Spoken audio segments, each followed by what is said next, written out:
شاید کہیں کیسٹس ہوں میرے ہاں، ہمارے نمبر کوئی مجھے یاد نہیں ہے، لیکن یہ بڑی عجیب حدیث ہے. لیکن اس میں جو اصل سبق ہے وہ کیا ہے؟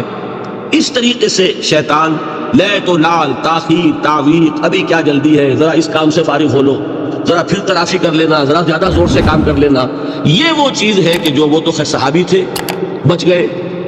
اگر وہاں جھوٹی قسم بھی کھا دیتے تو گئے تھے. یہ تو اتنا ہی ہے نا، مردی و نامردی قدم فاصلہ دارت. اس میں تو یہی ہے کہ ذرا ایک جھوٹی قسم کھا دیتے، جھوٹے بہانہ بنا دیتے تو اب ضعف ایمان نہ رہتا، وہ نفاق کی سنت شروع ہو جاتی. وہ اللہ تعالیٰ نے ان کو بچایا، لیکن یہ کہ ہم کیسے بچیں گے اگر ہم نے یہ روش اختیار کی؟ لہذا 3 کام دوام ذکر. نمبر 1 اس کی میں شرح کر چکا ہوں، 4 اذکار یاد کر لیجیے گا ان کو، ورنہ کیا فائدہ. نمبر 2 انفاق فی سبیل اللہ، نفاق کا علاج انفاق سے. نمبر 3 اسی کو فرمایا، میں نے وہ آیت سنائی تھی کہ لوگ تنزیہ کہتے تھے، یا ایھا الذی نزل علیہ الذکر انک لمجنون. حضور سے مخاطب ہوا کہتے ہیں فلاں جس کے اوپر کے اس کے خیال کے مطابق ذکر نازل ہوا ہے، ہم تو تمہیں پاگل سمجھتے ہیں. وہاں بھی لفظ کیا ہے؟ الذکر. تو معلوم کیا ہوا؟ انا انزلنا الیک الذکر لتبین للناس ما نزل الیہم. یہ الذکر ہے، تو اس سے بڑا ذکر کوئی نہیں. تلاوت قرآن، تدبر قرآن، غور و فکر قرآن کا، قرآن کو یاد کرنا. اس پر میرا کتاب چاہے مسلمانوں پر قرآن مجید کے حقوق، اب تو یہاں شاید کوئی کتاب موجود نہیں رہی ہے، اور اگر آپ کو ضرورت ہوتی ہے پاکستان سے منگا لیتے ہیں ہر شے، پڑھیے انشاءاللہ آ جائے گی چیز. نمبر 2 ذکر کیا ہے؟ اقیم الصلاۃ لذکری، نماز کو قائم کرو میری یاد کری. یہ ذریعہ ذکر میں وہ تو ہے ہی مجسم ذکر، اور یہ ذریعہ ذکر میں سب سے اہم ہے. یہ عملی ذکر بھی ہو رہا ہے اور قولی بھی ہو رہا ہے. سورہ فاتحہ پڑھی آپ نے، قرآن شریف کچھ آیات پڑھی، پھر رکوع کیا. یہ رکوع جو ہے یہ آپ کا عملی ذکر ہے کہ آپ نے اپنے وجود سے اللہ کی عظمت کو تسلیم کیا. پھر آپ سجدے میں گرے، یہ آپ کا عملی ذکر ہے کہ اپنے وجود سے آپ نے اللہ کی عظمت کو اور تسلیم کیا. تیسری چیز ہے مسنون دعائیں اور مسنون اذکار جو حضور سے ثابت ہے.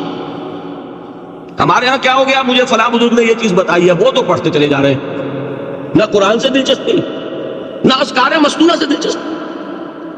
ادعیہ معصورہ، آپ غور کریں گے کہ زندگی کے ہر عمل کے لیے حضور کی دعا موجود ہے. صبح اٹھے دعا ہے، آنکھ کھلتے ہی بیت الخلاء میں داخل ہونے لگے دعا ہے، نکلے دعا ہے، وضو کرنے بیٹھے دعا ہے، فارغ ہوئے دعا ہے، مسجد کے لیے گھر سے نکلے دعا ہے، مسجد میں داخل ہوئے دعا ہے. مسجد میں تو ہے ہی ذکر، نماز ہے، تلاوت ہے. باہر نکلے دعا ہے، گھر میں داخل ہونے لگے پھر دعا ہے. سواری پر سوار ہو رہے ہیں دعا ہے، اتر رہے ہیں دعا ہے، شیشہ دیکھ رہے ہیں دعا ہے، کپڑے پہن رہے ہیں دعا. زندگی کا کوئی عمل نہیں یہاں تک کہ جو تعلق زن و شو ہے، جس کو کہ خالص حیوانی بات سمجھا جائے گا، اس کے لیے بھی دعا ہے. غفلت میں وہ کام بھی نہیں کرتے. سمجھ رہے ہیں آپ؟ اب آپ غور کیجئے، اس میں کوئی اضافی وقت نہیں لگا، کوئی اضافی پوسچر اختیار نہیں کیا آپ نے، یوں بیٹھو اس طرح بیٹھو یوں کرو، کوئی آپ کا وقت اضافی نہیں لگا. جو کام کر رہے ہیں اور آپ اللہ کو یاد کر رہے ہیں، اور وہ اللہ کی یاد اس کام کی مناسبت سے ہے. ان عطیہ معصورہ سے 2 تعلق جڑ گئے انسان کے. دعا کس سے کر رہے ہیں؟ اللہ سے. جڑا کہ نہیں؟ اور یہ الفاظ کس کے ہیں؟ محمد رسول اللہ کے. تو آپ کے 2 تعلق جڑ گئے. آپ اپنی جی سے گھڑ کر دعا مانگیں گے تو پہلا تعلق ہو جائے گا، دوسرا نہیں ہوگا. بہتر سے بہتر دعا مانگ لیں آپ. لیکن حضور سے جو معصور اور مسنون الفاظ جب آپ زبان سے نکالتے ہیں تو آپ کا تعلق اللہ سے بھی ہوا بذریعہ دعا، اور وہ الفاظ جو کہ حضور کے ہیں صلی اللہ علیہ وسلم تو حضور کے ساتھ ہوا. یہ تیسرا درجہ. چوتھے درجے میں مانتا ہوں کہ ایک ہوتی ہے خاص کسی شخص کے امراض کی تشخیص کرنے کے بعد تجویز. کوئی اگر طبیب ہے، ماہر طبیب روحانی، وہ آپ کو دیکھے گا تو اندازہ لگائے گا کہ آپ میں کیا کمی ہے، اس کے مطابق آپ کو ذکر بتائے گا. بھئی فلاں آیت کا مراقبہ کیا کرو. کسی میں بزدلی ہوتی ہے، کسی میں مال کی محبت زیادہ ہوتی ہے، کسی میں توکل کی کمی ہے، کسی میں شہرت کی خواہش ہے، نمایاں ہونے کا جذبہ ہے، کسی میں تکبر ہے. سب کا ایک سا برس تو نہیں ہوتا. تو یہ در حقیقت اندھے کی لاٹھی سے نہیں چلنے والی بات. یہ تو ماہر کا کام ہے کہ وہ تجویز کرے کہ تمہارے لیے خاص طور پر ذکر نہیں. در حقیقت ہمارے جو یہ سلسلے تھے سلوک کے، بڑے ماہر ہوتے تھے یہ لوگ، بڑے ماہر اطباء تھے. یہ جو علم نفسیات ہے اس کے ہمارے صوفیاء سے بڑھ کر کبھی کوئی عالم گزرا ہی نہیں دنیا میں. فرائڈ کیا ہے اور ایڈلر کیا ہے اور یونگ کیا ہے، بچے ہیں. ہمارے صوفیاء کرام نے جس طرح انسان کی نفسیات کو سمجھا اور وہ ان کی مناسبت سے تجویز کرتے تھے، لیکن اس کو رکھا جائے گا چوتھے نمبر. جیسے مولانا احمد علی صاحب فرمایا کرتے ہیں بھائی اس آیت کا مراقبہ کیا تھا. مراقبہ کیا مانی؟ اب ان الفاظ کو بھی ہم نے خام خواہ کچھ خاص ایک شکل دے دی. مراقبہ کیا؟ توجہ کرنا، دھیان کرنا، خاص اس آیت کے اوپر، اس کے معانی پر اپنے ذہن کو جمانا. وہ کیوں ہے؟ تاکہ آپ کے اندر جو کمی ہے اس کی تلافی اس سے. لیکن یہ کہاں آئے گا؟ چوتھے نمبر. سمجھ گئے؟ تو نفاق سے بچنے کا ذریعہ، پریونشن کیا ہے نفاق سے؟ دوام ذکر. نہ تمہیں تمہاری اولاد، نہ تمہارے اموال، نہ تمہاری تجارت، نہ کاروبار اللہ کے ذکر سے غافل نہ کر سکے. پنجابی میں کہتے ہیں کہ ہتھ کارول اور دل یاد. کام کر رہے ہیں آپ، لیکن یہ کہ دل اللہ کے ساتھ لگا ہوا، زبان تر ہے اللہ کی یاد سے. جو قرآن یاد ہے، گاڑی میں آپ بیٹھے جا رہے ہیں، 2 گھنٹے آپ کو کار میں لگانے ہیں، قرآن شریف پڑھتے جائیے، اس سے بڑا ذکر ہی کوئی نہیں. یہ ہے پریونشن. اب اگر مرض ہو جائے تو کیا؟ اس کے لیے 2 چیزیں ضروری ہیں. ایک دیکھیے عجیب ہے، یہ نفاق کا علاج انفاق سے. صرف ایک الف لگانا. انفاق کے معنی اور یہ بنا ہے کس سے؟ نفقت الدراہم، پیسے ختم ہو گئے، مک گئے. یا نفق الفرس، گھوڑا مر گیا. تو مال کو کھپانا، لگانا اللہ کی راہ میں. اگر دل میں نفاق کی کوئی آلائش آئی ہے تو اس کا ازالہ ہوگا انفاق فی سبیل اللہ سے. مال اللہ کی راہ میں دیجیے، صدقہ کیجیے، خیرات کیجیے، دیجیے، اللہ کے دین میں لگائیے. جتنا لگائیں گے نفاق دھل جائے. اس لیے کہ اصل سبب نفاق کا ہے ہی حب دنیا، دنیا کی محبت. لہذا اس کا ازالہ ہوگا. جو سب سے محبوب شے ہے مال، انہ لحب الخیر لشدید، مال محبوب ترین ہے کہ نہیں؟ لہذا اس کو اللہ کی راہ میں لگائیں گے تو وہ نفاق دھل جائے گا. اور ایک اور چیز ہے جو بہت اہم ہے، بہت ہی شعوری طور پر اس کا اہتمام کیجیے. جس وقت دین کے کسی فرض کی انسان کو سمجھ آ جائے، اس کا شعور پیدا ہو جائے، پھر ڈیلے نہ ہو. ذرا سا ڈیلے جو ہے اس پر عمل کرنے میں، یہ در حقیقت نفاق کو چڑھ پکڑنے کا موقع دینا ہے. Immediate action. ایک بات سمجھ میں آ گئی؟ فوراً عمل.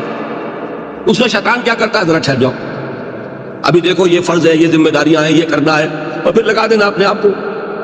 بہت سے لوگ کہتے ہیں بس یہ ریٹائرمنٹ کے بعد تو سارا میں دین کے لیے وقت کر دوں گا. اب وہ تو خدا کے بندے، تمہارے اندر رہ کیا جائے گا ریٹائرمنٹ کے بعد؟ سارا تو کھپ چکو گے، رہ کیا جائے؟ دوسرے یہ کہ یہ بھی جان لیجئے کہ کار دنیا کسے تمام نہ کر. ریٹائرمنٹ کے بعد کون فارغ ہو جاتا ہے؟ بیٹوں بیٹیوں سے فارغ ہوئے تو پوتے پوتیاں موجود ہیں، نواسے نواسیاں موجود ہیں. کبھی بھی وہ بوجھ ختم نہیں ہوتا زندگی کا. وہ تو یہ کہ آج بات سمجھ میں آئی ہے تو آج عمل ہونا چاہیے. قرآن مجید میں سورہ انعام میں بڑی شدید وعید آئی ہے. الفاظ ہیں یہ، وَنُقَلِّبُ أَفْئِدَتَهُمْ وَأَبْصَارَهُمْ كَمَا لَمْ يُؤْمِنُوا بِهِ أَوَّلَ مَرَّةٍ. انسان پر ایک حقیقت کا انکشاف ہوا کہ یہ بات حق ہے، فوراً تسلیم کر. کسی مصلحت کی وجہ سے، کسی بزدلی کی وجہ سے، کسی لالچ کی وجہ سے، کسی اپنی سیادت یا قیادت کی وجہ سے، کیسے مان لوں؟ لوگ کہیں گے کہ یہ نیچے ہو گیا، وہ اونچا ہو گیا جس کی بات مانی، اسی وجہ سے رک گئے.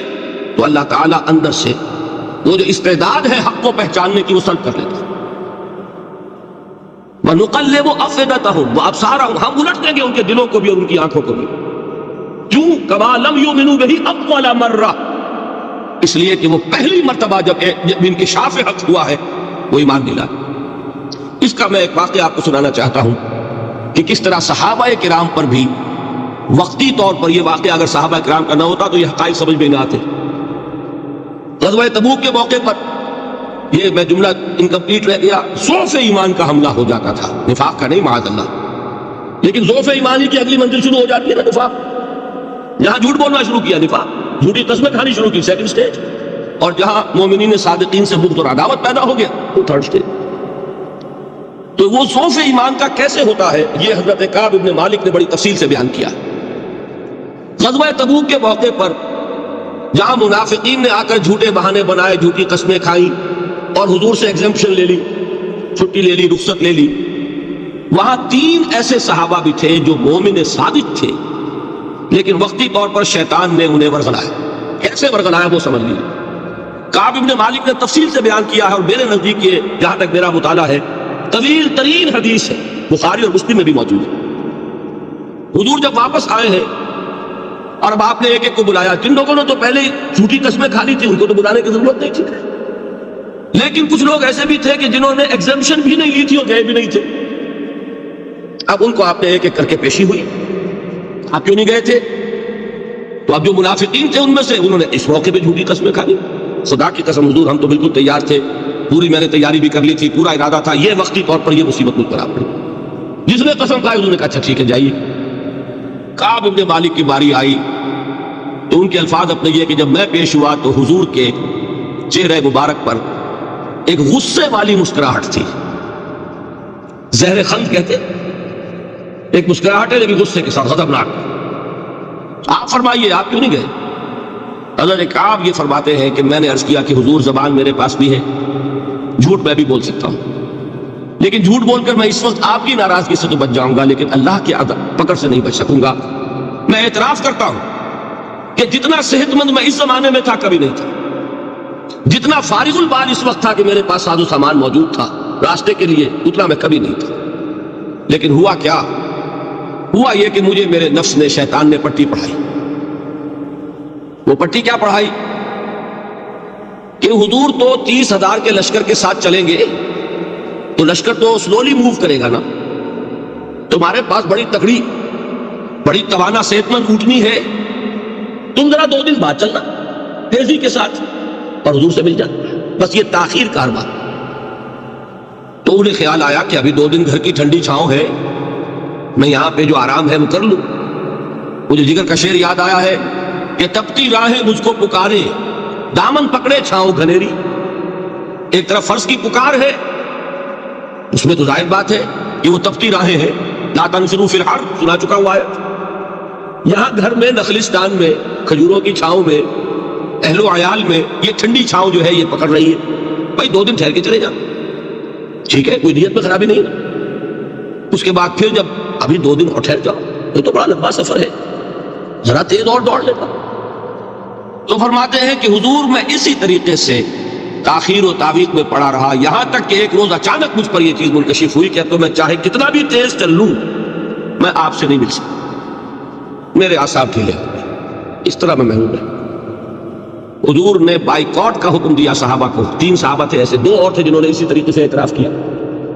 حضور نے حکم دے دیا کوئی ان سے گفتگو نہ کرے، سوشل بائیکاٹ، بڑی سخت سزا تھی جو دی گئی ہے، اس کی بڑی تفاصیل ہے، اللہ تعالیٰ شوق دے تو وہ حدیث پوری پڑھی ہے، میں نے تو 2 جمعوں میں ایک مرتبہ صرف اس ایک حدیث کو بیان کیا تھا، شاید کہیں کیسٹس ہوں میرے ہاں، ہمارے نمبر کوئی مجھے یاد نہیں ہے، لیکن یہ بڑی عجیب حدیث ہے۔ لیکن اس میں جو اصل سبق ہے وہ کیا ہے؟ اس طریقے سے شیطان لے تو لال، تاخیر، تعویق، ابھی کیا جلدی ہے، ذرا اس کام سے فارغ ہو لو، ذرا پھر تلافی کر لینا، ذرا زیادہ زور سے کام کر لینا، یہ وہ چیز ہے کہ جو وہ تو خیر صحابی تھے بچ گئے، اگر وہاں جھوٹی قسم بھی کھا دیتے تو گئے تھے۔ یہ تو اتنا ہی ہے نا، مردی و نامردی قدم فاصلہ دارت، اس میں تو یہی ہے کہ ذرا ایک جھوٹی قسم کھا دیتے، جھوٹے بہانہ بنا دیتے تو اب ضعف ایمان نہ رہتا، وہ نفاق کی سنت شروع ہوتی۔ وہ اللہ تعالیٰ نے ان کو بچایا، لیکن یہ کہ ہم کیسے بچیں گے اگر ہم نے یہ روش اختیار کی؟ لہٰذا 3 کام، دوام ذکر نمبر 1، اس کی میں شرح کر چکا ہوں، 4 اذکار یاد کر لیجیے گا ان کو، ورنہ کیا فائدہ۔ نمبر 2 انفاق فی سبیل اللہ، نفاق کا علاج انفاق سے۔ نمبر 3 یہ عادت اپنے اندر پیدا کیجیے شعوری طور پر کہ جب ایک حقیقت واضح ہو جائے فوراً اعتراف، یہاں بھائی بات ٹھیک ہے یار، جب ایک فرض کا احساس ہو جائے فوراً اس کی ادائیگی کے لیے آغاز۔ تاخیر و تعویق ہے کہ جس سے پھر نفاق کو بقا۔ اللہ تعالیٰ مجھے اور آپ کو حقیقی ایمان عطا فرمائے اور نفاق سے بچائے رکھے۔ اب آئیے حقیقت و اقسام شرک۔ دیکھیے ہر شخص یہ جانتا ہے کہ اسلام دین توحید ہے، ایک لفظ میں اگر کہیں گے تو اسلام کا سب سے بڑا وصف، سب سے بڑی علامت توحید۔ تو اقبال نے کہا کہ توحید کی امانت سینوں میں ہے ہمارے، آسان نہیں مٹانا نام و نشاں ہمارا۔ تو توحید ہے، توحید کی ضد ہے شرک، ٹھیک؟ اس سے میں ایک نتیجہ نکالتا ہوں، کوئی مسلمان جان بوجھ کر مشرک نہیں ہو سکتا، یہ میرا نتیجہ ہے، جان بوجھ کر مشرک نہیں ہو سکتا۔ وہ شرک میں مبتلا ہوگا تو ناسمجھی میں ہوگا، نادانی میں ہوگا، وہ اسے شرک نہیں سمجھے گا۔ یہ ممکن نہیں ہے کہ کوئی مسلمان ہو، گیا سے گیا مسلمان، گزرا سے گزرا مسلمان، گھٹیا سے گھٹیا مسلمان، لیکن وہ شرک کو شرک سمجھتے ہوئے اس پہ آلودہ ہوتا کیا سمجھ میں نہیں آتا کہ شرک۔ تو ضرورت بہت ہے کہ ہم یہ پہچانیں کہ یہ شرک ہے کیا۔ دوسری بات یہ جان لیجئے، ہمارے دین میں ناقابل عفو جرم کون سا ہے؟ شرک۔ 2 مرتبہ بیان فرمایا گیا سورہ نساء میں صرف، ان اللہ لا یغفر ان یشرک بہ ویغفر ما دون ذلک لمن یشاء۔ اللہ تعالیٰ اسے تو ہرگز نہیں بخشے گا کہ اس کے ساتھ شرک کیا جائے، ہاں اس سے کم تر جس کو چاہے گا وہ معاف فرما دے گا۔ نوٹ کر لیجئے، اس کی بھی اندر بھی اوپن لائسنس نہیں ہے یہ بقیہ سارے گناہ لازماً معاف کر دے گا، یہ نہیں ہے۔ اس سے تو آپ میں جرت پیدا ہو جائے گی، باقی سب کیے جاؤ، یہ نہیں، جس کو چاہے گا بخش دے گا، لیکن امید ضرور دلا دی کہ شرک سے کم تر کوئی گناہ ہو تو اس کی بخشش کی بغیر توبہ کے اللہ تعالیٰ نے امید دلائی۔ توبہ سے تو شرک بھی معاف ہو جائے گا، اس سے مراد کیا ہے؟ بغیر توبہ کے۔ اللہ تعالیٰ نے فرمایا کہ اور گناہوں کے بارے میں تو امید کی جا سکتی ہے لیکن شرک کے بارے میں ہرگز۔ اہمیت واضح ہو گئی۔ مزید نمبر 3، اس شرک کی ہماگیریت کا عالم یہ ہے کہ سورہ یوسف کی آیہ مبارکہ ہے، وَمَا يُؤْمِنُ أَكْثَرُهُمْ بِاللَّهِ إِلَّا وَهُمْ مُشْرِكُونَ۔ انسانوں کی اکثریت کا حال یہ ہے کہ وہ اللہ پر ایمان نہیں رکھتے مگر کسی نہ کسی قسم کے شرک کے ساتھ۔ یہ یونیورسلٹی ہے اس کی کہ اللہ کو بھی مان رہے ہیں لیکن کسی نوع کا شرک جو ہے وہ بھی لگا رکھا۔ وَمَا يُؤْمِنُ أَكْثَرُهُمْ بِاللَّهِ، انسانوں کی اکثریت کا حال یہ ہے کہ وہ ایمان نہیں رکھتے اللہ پر، الا وہم مشرکون، مگر یہ کہ کوئی نہ کوئی شرک بھی کرتے ہیں۔ چوتھی بات یہ سمجھیے کہ شرک ہر دور میں بھیس بدل کر آتا۔ یہ ضروری نہیں ہے کہ شرک کی جو قسمیں آج سے 200 برس پہلے تھی صرف وہی آج بھی رہے۔ ہو سکتا ہے کہ بالکل نئی شکلیں اس شرک نے اختیار کری۔ اس سے کیا نتیجہ نکلا کہ اگر اجتہادی بصیرت نہیں ہوگی تو ہو سکتا ہے کہ ایک شخص جو ہمارے سابق علماء نے لکھ دیا کہ یہ چیز شرک، یہ چیز شرک، یہ چیز شرک، یہ چیز شرک، آج سے 500 برس پہلے کا انسان، بڑے سے بڑا عالم دین، اپنے زمانے کے شرک کو پہچان کر تو لکھ سکتا ہے۔ اس سے تو آپ بچ رہے ہیں۔ امام ابن تیمیہ نے اس کو شرک قرار دیا، اس کو شرک قرار دیا، اس کو شرک قرار دیا، کوئی شخص ہے جو اس سے تو بچ گیا۔ امام صاحب کی دی ہوئی بصیرت سے اس نے ان جو اقسام ہے شرک کی ان کو پہچان لیا، لیکن یہ عین ممکن ہے کہ آج کے شرک کو وہ نہ پہچان رہا ہو۔ اپنی جگہ وہ سمجھ رہا ہو اپنے آپ کو بہت بڑا موحد، جبکہ اس دور کا جو شرک ہے اس میں ملوث۔ اس کو میں نے کہا ہے کہ شرک کے بارے میں بڑی اجتہادی بصیرت کی ضرورت ہے۔ فارسی کا ایک شعر ہے، بڑا پیارا شعر ہے، بہر رنگے کے خواہی جامہ می پوش، من انداز قدت رامی شناس۔ اپنے محبوب سے کہہ رہا ہے شاعر کہ تم جس طرح کا چاہو لبادہ اوڑھ لو، میں تمہیں تمہارے قد سے پہچان لوں گا۔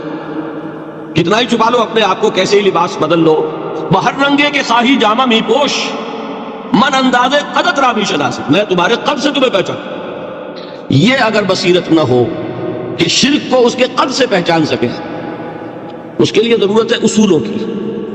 دیکھیے جس طرح الجبرا کے اصول ہوتے ہیں، فارمولا ہے، فارمولا ہاتھ میں آ گیا، مسئلے حل کرتے چلے جا رہے ہیں، آپ اپلائی کرنے کی دے رہے فارمولے کی۔ اگر آپ نے صرف گنتی کر کے کسی زمانے کے شرک وہ تو سمجھ لیے، لیکن وہ بصیرت باطنی حاصل نہیں ہوئی، اجتہادی بصیرت، وہ اصول ہاتھ میں نہیں آئے کہ جس سے آپ پہچان سکیں، تو ہو سکتا ہے کہ اس دور کے شرک کو آپ نہ پہچان سکیں۔ اس کے لیے ضرورت ہے کہ اصل اصول ہاتھ میں آ جائیں تاکہ اصولوں پہ اپلائی کریں۔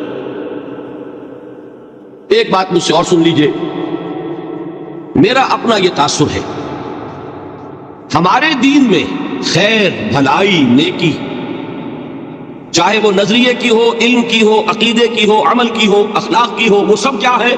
وہ توحید ہی کے شجرہ طیبہ کی شاخیں ہیں۔ اور شر، برائی، گمراہی، خیالات کی ہو، نظریات کی ہو، علم کی ہو، عقیدے کی ہو، عمل کی ہو، اخلاق کی ہو، سب کے ڈانڈے شرک کے شجرہ خبیثہ سے ملتے ہیں۔ اس شجرہ خبیثہ کے برگوبار ہے جو بھی برائی ہے عمل کی یا علم کی، اور اس شجرہ طیبہ کے برگوبار ہے جو بھی خوبی ہے عمل کی یا کی۔ یہ میرا تاثر ہے، اور جب تک اس انداز میں وہ آپ کو اندرونی رشتے ظاہر نہیں ہوں گے، آپ پر منکشف نہیں ہوں گے، وہ اجتہادی بصیرت جو ہے پیدا نہیں ہو سکے گی۔ اب آئیے ایک اور بات دیکھیے، شرک میں اور الحاد میں کیا فرق ہے یہ بھی ہم نہیں سمجھتے۔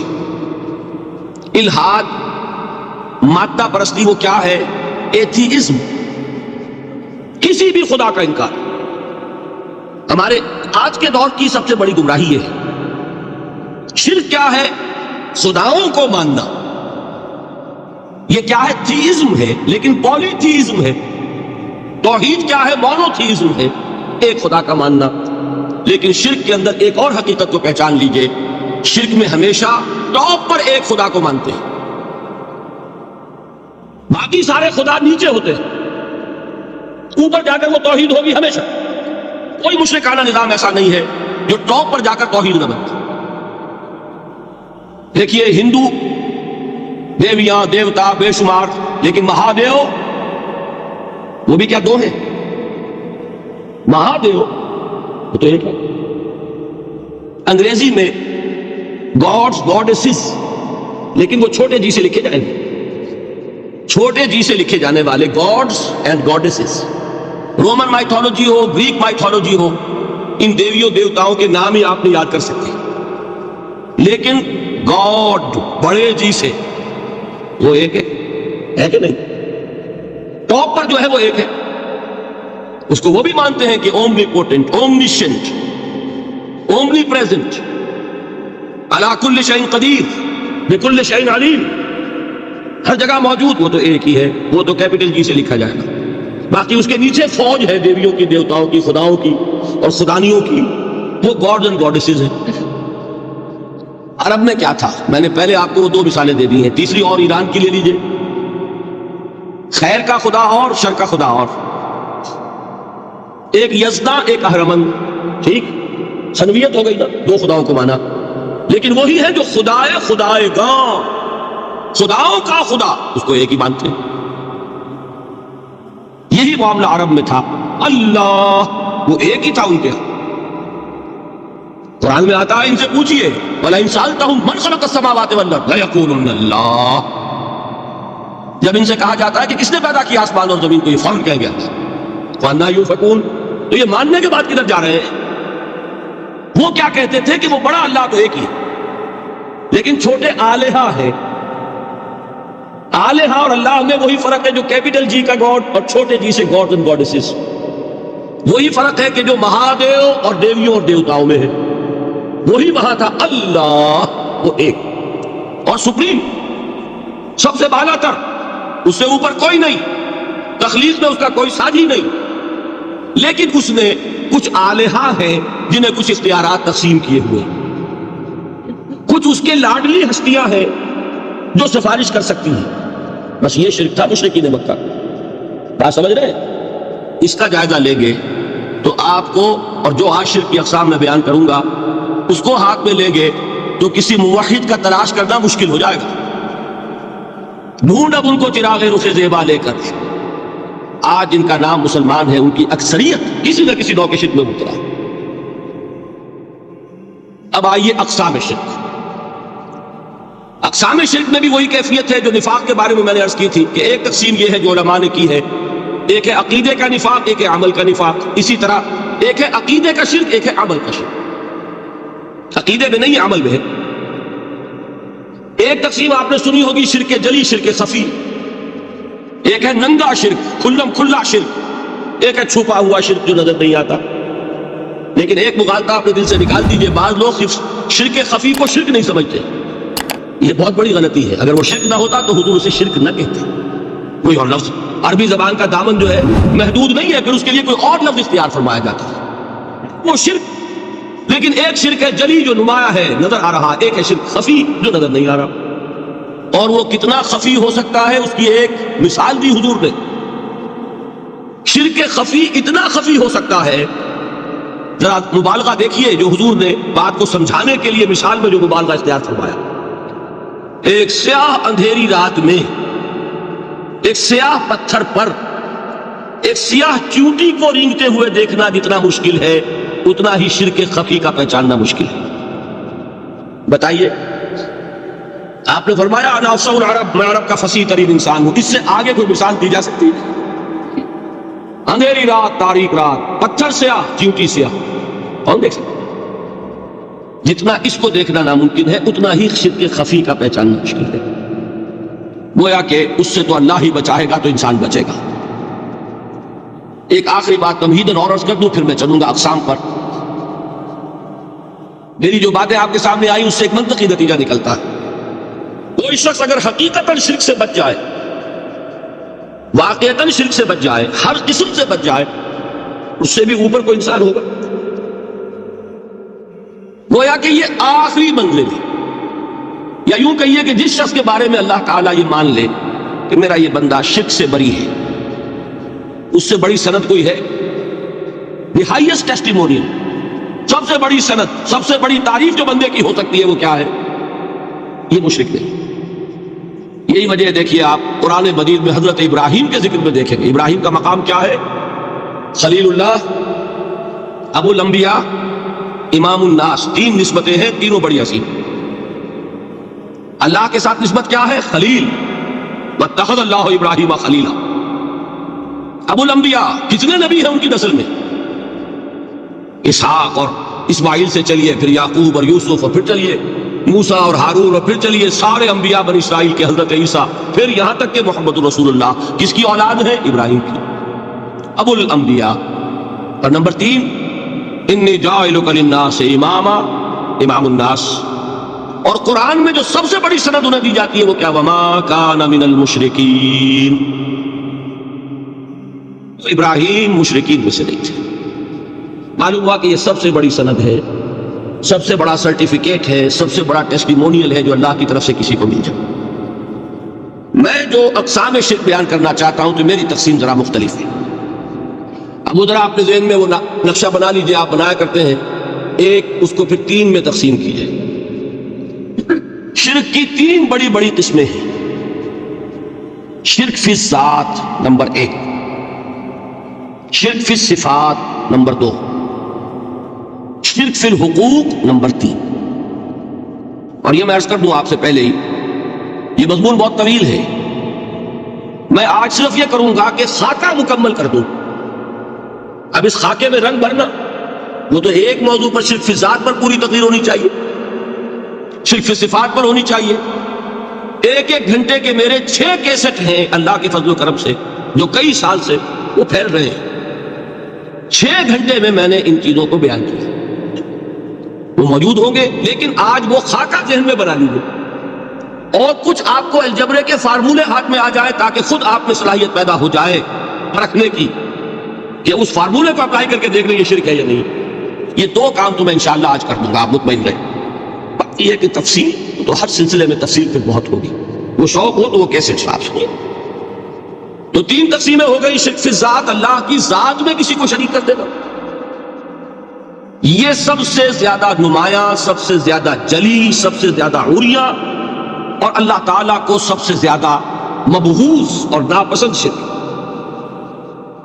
شرک فی الصفات نمبر 2، یہ ایک علمی مسئلہ ہے جس میں آدمی ٹھوکر کھا جاتا ہے اگر محتاط ہوا. بڑے سے بڑے آدمی کو ٹھوکر لگ جائے گی.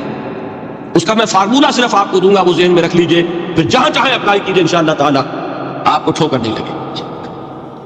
شرک فی الحقوق، اسی کا دوسرا نام شرک فی العبادت ہے. اللہ کا حق کیا ہے بندے پر؟ بندہ اللہ کی عبادت، لیکن اس کو 5 اس کے مظہر ہے، ان میں گن کر بتا دوں گا کہ یہ شرک فی العبادت ہے. شرک فی العبادت کی اکثر شکلیں وہ ہیں کہ جو عملی شرک علماء جسے کہتے ہیں، اور اس کی شکلیں وہ ہو جائیں گی جن کو شرک خفی کہتے ہیں. تو سب سے جلی شرک فی الذات، سب سے خفی شرک فی الحقوق یا شرک فی العبادت. درمیان میں ایک علمی اعتبار سے مسئلہ ہے شرک فی صفات. اب آئیے سب سے پہلے شرک فی الذات. اس کی 2 قسمیں، اب اس کو تقسیم کیجئے 2 میں. ایک قسم جو زیادہ جلی ہے، زیادہ عریاں ہے، زیادہ ننگی ہے. یہ عجب ستم ظریفی ہے تاریخ کی کہ وہ ان قوموں میں پیدا ہوئی جو اپنا تعلق رسولوں سے جوڑتی ہے، کیا کہ کسی کو خدا کا بیٹا بنا دینا، بیٹی بنا دینا۔ اب ظاہر بات ہے بیٹا بیٹی بنا دینا بالکل ہم پلہ کر دیا کہ نہیں؟ نو وہی ہو گئی کہ نہیں؟ دیکھیے غور کیجیے، گدھے کا بیٹا گدھا ہوگا، گھوڑے کا گھوڑا ہوگا، خدا کا خدا ہوگا۔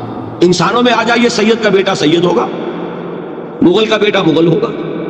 یہ بالکل ہم کفو بنا دینے والی بات ہے، بالکل ہم پلہ، ہم جنس، ہم نوع۔ یہ بدترین شرک ہے۔ اور آپ کو معلوم ہے یہ شرک کن میں پیدا ہوا؟ یہود کے ایک گروہ میں پیدا ہوا جنہوں نے حضرت عزیر کو خدا کا بیٹا قرار دیا۔ قالت الیہود عزیر ابن اللہ۔ سب سے زیادہ پیدا ہوا عیسائیوں میں جنہوں نے حضرت مسیح کو خدا کا بیٹا قرار دیا۔ اور واقعہ یہ ہے کہ اس گمراہی میں ان سے آگے کوئی نہیں جا سکتا۔ ان بدبختوں نے یہاں تک صراحت کی ہے کہ مسیح خدا کا صلبی بیٹا ہے۔ اس لیے کہ دو لفظ آتے ہیں، ایک ہوتا ہے ابن، ایک ہے ولد۔ ان میں ذرا فرق ہے۔ ابن کا لفظ عربی زبان میں کسی اور سینس میں بھی استعمال ہوتا ہے۔ ابن السبیل کسے کہتے ہیں؟ مسافر کو۔ کہ کیا وہ مسافر اور کیا وہ رستے کا بیٹا ہوتا ہے، سبیل کا بیٹا؟ ابن الوقت کسے کہتے ہیں؟ اپارچونسٹ۔ ابن الوقت کوئی اصول نہیں، گنگا گئے تو گنگا رام اور جمنا آئے تو جمنا داس۔ یہ کیا ہے؟ ابن الوقت۔ لیکن ابن کے معنی جو ہے وہ بیٹے کے بھی ہے، تو تعویل ہو سکتی ہے، لیکن انہوں نے ولد کہا۔ ولد کسے کہتے ہیں؟ صلبی بیٹے۔ یہ بدترین شرک ہے۔ یہی وجہ ہے کہ قرآن مجید میں آپ دیکھیں گے کہ جتنا غضب اللہ کا ان پر بھڑکا ہے اس عقیدے پر، وَيُنذِرَ الَّذِينَ قَالُوا اتَّخَذَ اللَّهُ وَلَدًا۔ یہ قرآن نازل ہوا ہے محمد پر صلی اللہ علیہ وسلم تاکہ وہ خبردار کریں انہیں جنہوں نے یہ کہا ہے کہ اللہ نے کسی کو بیٹا بنایا۔ یہ سورہ کہف میں ہے، اور اگلی سورت سورہ مریم میں تو ایسا غضب اللہ کا ظاہر ہوتا ہے۔ وَقَالُوا اتَّخَذَ الرَّحْمَنُ وَلَدًا لَقَدْ جِئْتُمْ شَيْئًا إِدًّا تَكَادُ السَّمَاوَاتُ يَتَفَطَّرْنَ مِنْهُ وَتَنشَقُّ الْأَرْضُ وَتَخِرُّ الْجِبَالُ هَدًّا أَن دَعَوْا لِلرَّحْمَنِ وَلَدًا وَمَا يَنبَغِي لِلرَّحْمَنِ أَن يَتَّخِذَ وَلَدًا۔ انہوں نے کہا کہ رحمان نے کسی کو بیٹا بنایا۔ تم بہت بڑی گستاخی کی بات کر رہے ہو۔ تمہاری اس گستاخی کی وجہ سے آسمان پھٹ پڑنے کو ہے، زمین شق ہو جانے کو ہے، اور قریب ہے کہ پہاڑ ایک دھماکے کے ساتھ گر جائے۔ انہوں نے خدا کے لیے بیٹا تصنیف کر دی، حالانکہ اللہ رحمان اس کی شان اس سے بہت بلند و بالا ہے کہ اس کے کوئی بیٹا ہو۔ اس کی وجہ بھی سمجھ لیجئے کہ بیٹے کی ضرورت کسے ہوتی ہے؟ جو خود فانی ہو۔ کیوں ہے آپ کو طلب بیٹے کی؟ ہم نہ ہوگے ہمارا نام زندہ رہے۔ یہ ایک اٹرنل ہونے کی خواہش ہے، انہیرنٹ۔ نام چلے گا، اسی لیے بیٹی سے آدمی سمجھتا ہے کہ نام نہیں چلتا۔ یہ طلب جو ہے بیٹے کی کیوں ہے؟ بیٹے سے نسل چلتی ہے۔ اس کی ضرورت کس کو ہے؟ جو خود فانی ہے۔ وَمَا يَنبَغِي لِلرَّحْمَنِ أَن يَتَّخِذَ وَلَدًا، جو خود باقی ہے ہمیشہ کے لیے، اس کو کوئی احتیاط نہیں۔ تو آپ نے بات سمجھ لی، میں بہت مختصر بات کروں گا آج۔ اسی طریقے سے حضرت ابراہیم کی نسل سے تھے جو مکے کے لوگ اور عرب کے لوگ، بنی اسماعیل، جو موحد کامل تھا ابراہیم، جس کو اتنی مرتبہ سند ملی وما کان من المشرکین۔ ان کی نسل میں وہ لوگ تھے جنہوں نے فرشتوں کو خدا کی بیٹیاں بنا دیا۔ یہ جو ان کی دیویاں تھیں یہ مؤنث، لات، عزا، منات، یہ سب کیا مؤنث نام ہے۔ انہوں نے یہ کہا کہ فرشتے جو ہیں وہ خدا کی بیٹی ہیں۔ اصل میں عقیدہ کیسے ہوتا ہے؟ انہوں نے کہا بڑے لاڈلے ہیں، لاڈلی ہوتی ہے بیٹی بہت زیادہ، تو یہ خدا کی بیٹیاں ہیں۔ ہوتے ہوتے ان کا یہ عقیدہ ایسا پکا ہوا کہ بجائے استعارے کے اب انہوں نے حقیقت بنا دیا یہ خدا کی بیٹیاں۔ ان پر قرآن مجید نے کئی جگہ پر ذرا ایک لطیف انداز میں تنزیہ پیرائے میں بھی کہا ہے کہ بھائی تم نے خوب کیا، انہوں نے الاٹ کیا تو بیٹا تو کیا، تم نے اللہ کو الاٹ کی تو بیٹیاں کی، جو تمہیں خود پسند نہیں۔ الکم البنون، تمہارے لیے بیٹے ہوں، وَلَهُ الْبَنَاتُ، اور اس کے لیے بیٹیاں۔ تو یہ تو ذرا ایک لطیف انداز ہے، تنزیہ پیرایا ہے، لیکن ان تینوں کو اب آپ ایک جگہ کر لیجئے۔ بیٹا بیٹی قرار دینے کا شرک، یہ کیا ہے؟ شرک فی الذات، ہر اعتبار سے اللہ کا مثل بنا دینا۔ ہم کفر بنا دینا، ہم پلہ بنا دینا، ذات میں شریک کر دینا، یہ بدترین شرک ہے۔ یہی وجہ ہے، دیکھیے قرآن مجید کی عظیم ترین سورت کون سی ہے؟ سورہ اخلاص۔ وہ 1/3 قرآن کے مساوی حضور نے قرار دیا جس کو سنو سے قرآن کے مساوی، وہ در حقیقت اسی شرک کی نفی پر ہے۔ قل هو اللہ احد اللہ الصمد لم یلد ولم یولد ولم یکن له کفوا احد۔ یہی آیا اس میں سورہ بنی اسرائیل کی آیت آخری میں نے سنائی تھی، وَقُلِ الْحَمْدُ لِلَّهِ الَّذِي لَمْ يَتَّخِذْ وَلَدًا، کہو کہ کل شکر اور کل تعریف اس اللہ کے لیے جس نے کسی کو اپنا بیٹا بیٹی نہیں بنایا۔ ولد دونوں پر جاتا ہے، اولاد جیسے آپ کہتے ہیں، اولاد بیٹا بیٹی شریک ہوتے ہیں، نہ اس کا کوئی بیٹا نہ اس کی کوئی بیٹی، نہ وہ جنا گیا نہ اس نے کوئی جنا۔ ایک قسم تو یہ ہوئی شرک فی الذات کی۔ دوسری قسم کیا ہے؟ یہ ان مذاہب میں ہوئی ہے جو نبیوں اور رسولوں کی طرف نسبت نہیں رکھتے بلکہ فلسفیانہ مذاہب ہیں۔ ہندوستان کے اکثر مذاہب فلسفیانہ ہیں۔ فلسفیانہ مذاہب میں یہ شرک فی الذات کس شکل میں پیدا ہوا؟ دو شکلیں پیدا ہوئی، ایک ہماوست اور ایک حلول۔ حلول کیا ہے؟ اللہ نے کسی انسان کے اندر اپنے آپ کو حل کر دیا، انسانی شکل میں وہ خود ظاہر ہو گیا، اوتار کا عقیدہ، انگلش میں گاڈ انکارنیٹ۔ عیسائیوں میں بھی حضرت مسیح کو گاڈ انکارنیٹ بھی قرار دیا گیا، خود خدا نے یہ شکل اختیار کر۔ رام چندر جی ہو، کرشن جی مہاراج ہو، کیا ہے؟ یہ اوتار ہیں، اللہ نے ان میں حلول کیا یا اللہ نے ان کی شکل میں ظہور کیا۔ سمجھ میں آگے؟ اور ایک عقیدہ کیا ہے؟ یہ بڑا فلسفیانہ مسئلہ ہے، دیکھیے بڑا ٹیڑھا مسئلہ ہے یہ، لیکن میں اس وقت اس کی تفصیل میں نہیں جاؤں گا، بہت باریک باتیں ہو جائیں گی۔ مسئلہ کیا ہے کہ اگر خدا کو مان لیں تو پھر سوال یہ ہے کہ خدا نے اس کائنات کو کیسے پیدا کیا؟ یہ ایک سوال آتا ہے ذہن میں، جس کے نہیں آتا وہ کہے گا پاگل پن ہے، خامخواہ اس پر کیوں سوچتے ہیں، لیکن جس کے ذہن میں سوال آ گیا اس کے لیے بڑی مصیبت ہو جاتی ہے۔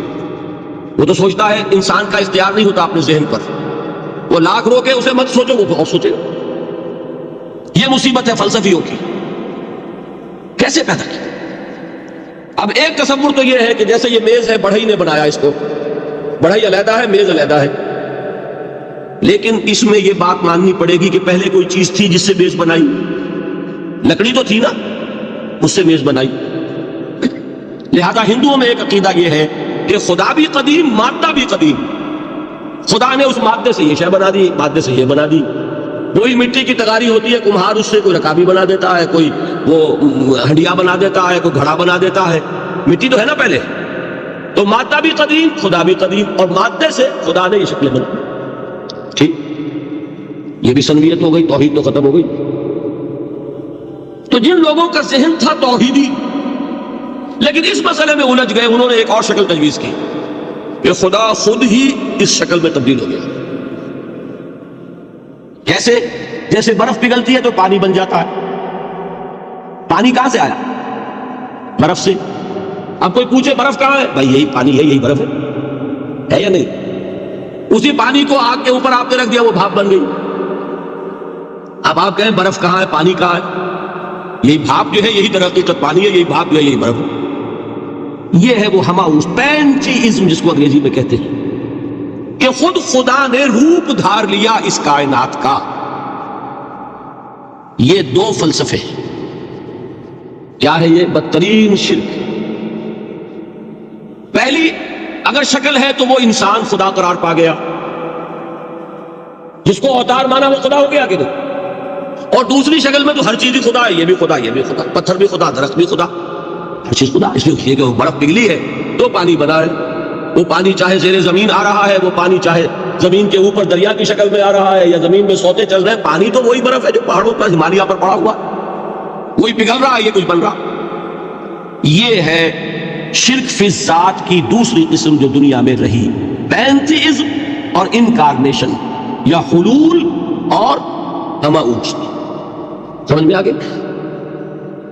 اب میں ایک بات آپ سے عرض کروں گا، اللہ کا اس امت پر بہت بڑا فضل ہے جس کا آپ کو شکر ادا کرنا چاہیے۔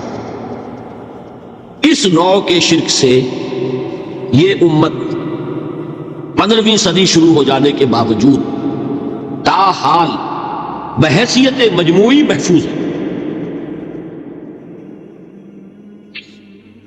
میں نے بحیثیت مجموعی کہا ہے. کوئی افراد یا عوام الناس یا جوہلاء یا شعراء یا نعت گو وہ مبالغہ آرائی میں کوئی بات کہہ دیتے ہو تو وہ علیحدہ بات ہے. لیکن مسلمانوں میں کوئی مستند فرقہ اور اس کے جو مستند عقائد ہیں ان میں الحمدللہ آج تک ایسی کوئی چیز شامل نہیں. اس کا جب آپ تقابل کریں گے نا، آپ کا کیا خیال ہے عیسائیوں کو حضرت مسیح سے کتنی محبت تھی؟ اس کا تقابل کیجئے جو محبت مسلمانوں کو رہی حضور کے ساتھ. عیسائیوں کی محبت عشر عشیر نہیں بنے گی. اس محبت کے باوجود کہ ہمیں 10 گنا 100 گنا 1000 گنا زیادہ محبت ہے حضور کے ساتھ، لیکن دیکھیے کہ انہوں نے خدا کا بیٹا بنا دیا. یہاں کسی نے حضور کے بارے میں یہ بات آج تک کہی؟ یہ بہت بڑا کنٹراسٹ ہے نا. یہ در حقیقت عقیدت اور محبت کا غلو ہوتا ہے. تو عقیدت اور محبت کی کمی تو یہاں بھی نہیں، الحمدللہ ان سے زائد ہے. لیکن الحمدللہ ثم الحمدللہ ثم الحمدللہ خدا کا بیٹا تو کسی نے نہیں بنایا. اچھا میں ایک اور کنٹراسٹ آپ کو دکھاتا ہوں تاکہ آپ اللہ کا شکر کریں. حضرت علی کی کیا نسبت ہے حضور کے ساتھ؟ نبی اور امتی. حضرت علی کو خدا کہنے والے پیدا ہوئے کہ نہیں؟ بتائیے نا. کیا وجہ ہے کہ علی کو خدا کہنے والے پیدا ہوئے لیکن محمد کو خدا کہنے والا پیدا نہیں ہوا صلی اللہ علیہ وسلم ورضی اللہ تعالی عنہ؟ بہت اہم بات ہے، غور کیجیے گا.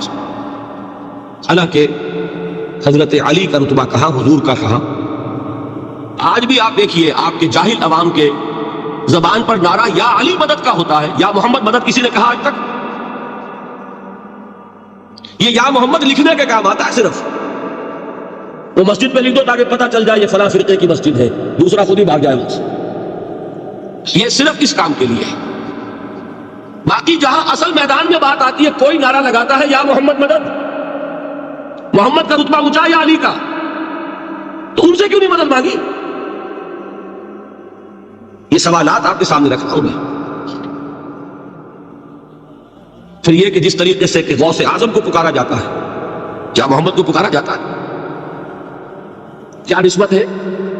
حضرت علی تو پھر بھی صحابی ہے، خلیفہ چہارم ہے، حضور کے چچا داد بھائی ہے، داماد ہے. غوث اعظم تو بہرحال وہ نسبت تو نہیں ہے. دیکھیے میں اس کا تعلق جوڑتا ہوں ختم نبوت سے. جس طرح اللہ نے خصوصی حفاظت فرمائی ہے قرآن کی، اسی طرح خصوصی حفاظت فرمائی ہے محمد رسول اللہ. یہ اسپیشل پروٹیکشن ورنہ نہیں ہو سکتی تھی. یہ خصوصی تحفظ اللہ. یہاں بگاڑ پیدا ہو جائے تو صحیح کون کرے گا؟ حضرت مسیح کی اصل حقیقت تو حضور نے آگے بتا دی.